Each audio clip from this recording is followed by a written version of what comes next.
quelqu'un de raffiné. Barnier xaar même tout rek Barnier a dit le déficit est plus important qu'on ne le pensait. Il n'a pas dit que les gens de Bercy vous êtes des faussaires. Le dernier là King Fall, le premier ministre français bi mu ñëwee, il a dit que le déficit budgétaire de la France devient une priorité, il faut qu'on s'y mette. Mais il n'a pas dit que les gens de chiffres ont falsifié les problèmes économiques Sénégal yi nekk yëpp boo bëggee xam fan la jógee. C'est le jour de la conférence de presse de monsieur Ousmane Sonko, notre premier ministre. Mais Sonko qui a dit les chiffres sont faux. Mais Sonko loolu moo waxoon monsieur le ministre. L'actuel en tout cas porte-parole du gouvernement daf ko dëggal mi Moustapha Ndiaye Sarré d'ailleurs sax moom il est allé plus loin. Oui, mais nee na le défend Moustapha Ba non mais. Je m'étonne ton étonnement. Tu vas Ndiaye Sarré contredire Sonko. Non quand même. Oui d'accord mais en tout cas li am solo mooy. Sonko nag mooy buur di buum yi loolu. li am solo mooy kaddu yu mu wax ba tudd ci le défend Moustapha Ba bi nekkoon ak yéen. waaw mais xam nga man affaire Moustapha dama xam Moustapha pendant 30 ans il a consacré sa vie à l'État du Sénégal. li am na yàlla génn na àdduna yàlla na ko yàlla yërëm nañ ko bàyyi mu noppalu. Faut pas que les gens les vont dans des trucs de politiciens. C'est-à-dire que chaque fois tu vois des gens dire oui je suis un homme d'État.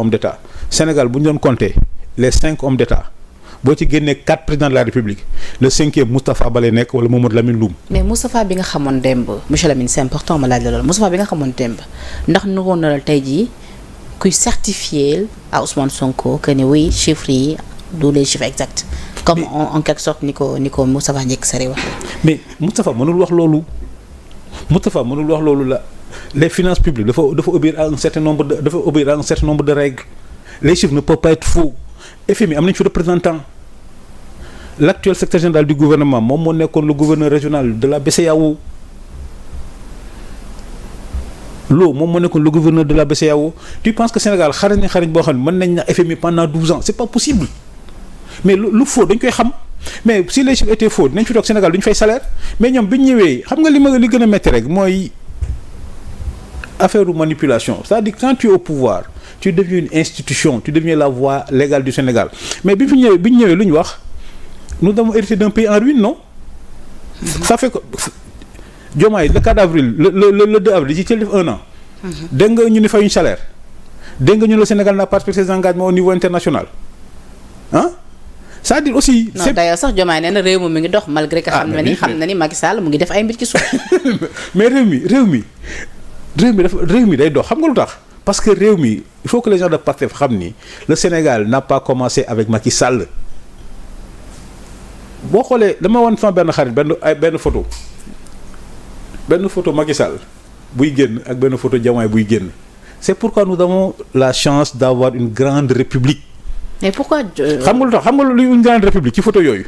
Boo xoolee photo bi y a que Macky Sall qui a changé. Mais ki sorti Diomaye boobu. Pourquoi Macky Sall moo changé Macky Sall moo dem Diomaye toog mais protocole sécurité mais dara changé wul donc loolu mooy république. Mais pourquoi c'est-à-dire ñun loolu lañ am te ñeneen amuñ ko. Pourquoi Diomaye yëkkati yooyu kàddu monsieur le ministre.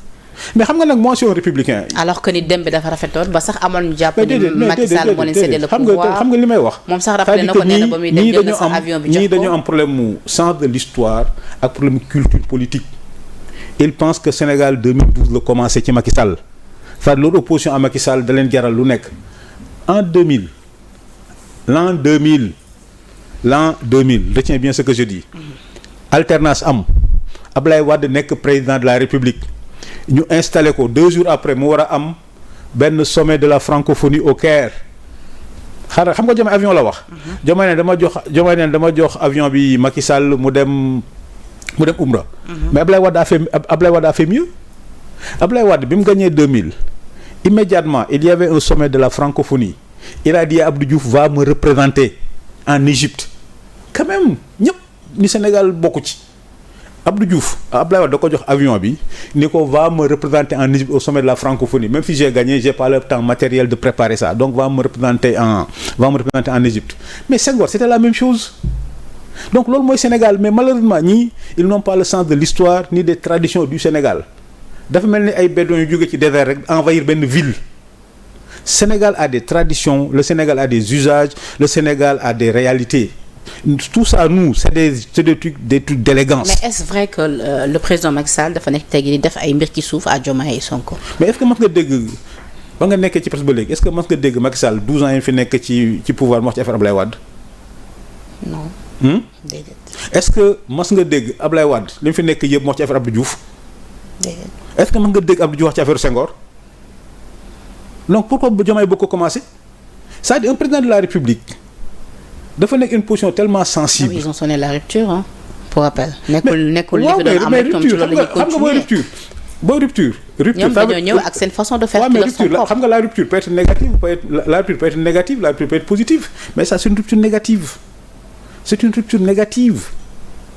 Ablaye Wade gagné 2000. mais c'est-à-dire monsieur le ministre ba tey tontu ko sama question c'est-à-dire dama bëgg par oui ou non nga wax ñu loo ci xam ndax réellement c'est-à-dire Diomaye ci lan la sukkandiku tey jii pour mun a yëkkati yooyu la accusation quand même. mais Penda nga laaj ko parce que Diomaye n'est pas n'importe qui. c'est pas peut-être am na ay renseignements moom yu nga xam ne ñun amuñu ko. exactement xam nga lu tax moo tax président dafa war a am réserve. est-ce que Macky Sall mi nga fréquenté mi nga est-ce que Macky bi nga xam fréquenté ko. Penda nuróo na la koo xamante ni tey jii dina dem ba pare di def ay mbir ci suuf. Penda moi pour gàkkal dëkk bi. Penda moi je suis énarque c'est-à-dire l'État c'est des secrets. Un président de la République ne devrait pas dire ça. Un président de la République ne doit pas parler comme ça. C'est ça la réalité. Un président de la République ne devrait pas dire ça. Un président de la République ne doit pas parler comme ça. Ça veut dire que l'État c'est sacré. L'État est un mythe. L'État est un mythe. Et c'est pourquoi c'est pas par hasard que aujourd'hui suñu drapeau ñu def ci BDF Bassirou Diomaye Faye. Parce que boo xool le protocole de l'État c'est un plagiat du protocole de l'Église. C'est-à-dire l'État c'est sacré. Le président c'est la première institution. Le président est une institution. Donc am na yoo xam ni le président ne devrait pas dire ça. am na yoo xam ne le président ne devrait pas se comporter comme ça.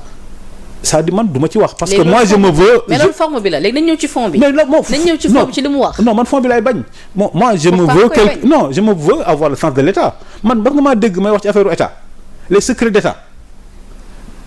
parce que mais fi ñu ki toll nii quand même monsieur le ministre leeral c'est-à-dire leeral bi dina ci baax fi ñu ki toll nii parce que li mu wax du lu ndaw. c'est-à-dire bu ñu jëlee réew mi ci anam bi ñu ko jëlee. waaw ak li ñu ci wax yépp. waaw le PM tout à l'heure ñu fàttali ko mu waxoon fi waxu falsification de chiffres. waaw li moon ci Macky Sall ak ñu mel. waaw ñu toog si jamono bi nga xamante ni suñ aide yu ñu amoon sax aide américaine ak yëpp dañ ko suspendre. waaw ñu toog si jamono bi nga xam réew mi fu mu ne nii sax ñi ngi liggéenti xool. naka la est-ce que nit ñuy fayee salaire yi sax dina mën a jëm kanam. waaw yépp taxaw si jamono boobu la Diomaye waxee nii.